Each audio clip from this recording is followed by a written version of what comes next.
Good evening everyone. We are your hosts Michael and Ruthwik. And we welcome you to Earth This Week.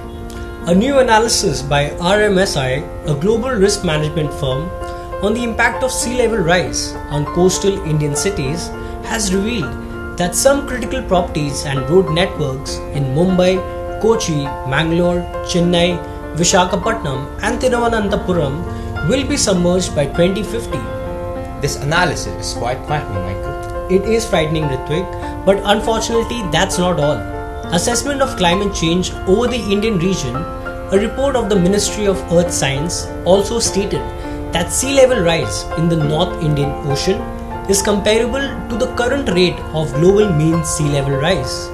This means that by 2050, the global temperature change will be close to 2 degrees centigrade, and these cyclones and heavy rains are projected to intensify further, putting the coastal cities at risk. This just keeps getting worse. Well, the officials at RMSI stated that with early knowledge of how coastal cities are going to be impacted, some interventions can be made. These are land reclamation, increasing the heights of the roads and strengthening buildings against corrosion, or simply relocating them. Well, then Michael, hopefully sufficient disaster preventive measures will be taken. We certainly hope so.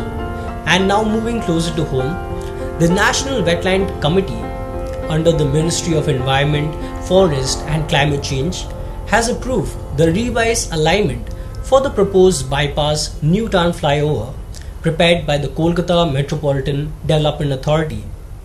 The purpose of this realignment was to completely bypass the wetland of this region. That's a wonderful measure taken by the KMDA. Could you please tell us more about this? Certainly, Rizvik. The KMDA officials stated that all environmental safeguards will be taken when construction takes place, including setting up of sound barriers or the elevated corridor to prevent any noise pollution and prevention of disposal of waste in the wetland area. Also, compensatory water bodies will be created if any portion of the wetland is used to set up the flyover. Well, Kolkata seems to be very well environmentally friendly. Let's hope this will be a beginning for many eco-friendly decisions. And now, let's review the AQIs for this week.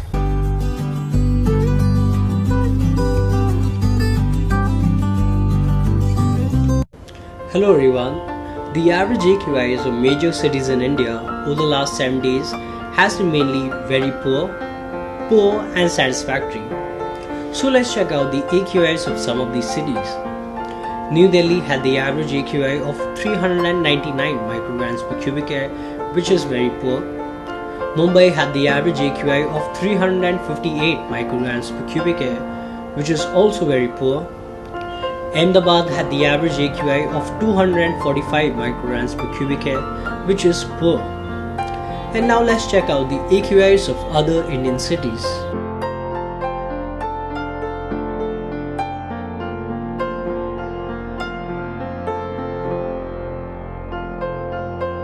And finally, we have Kolkata with the average AQI of 63 micrograms per cubic air, which is satisfactory. And that is all for this edition of Earth This Week. We will be back with more green news for you. Until then, stay safe and love the planet you're on.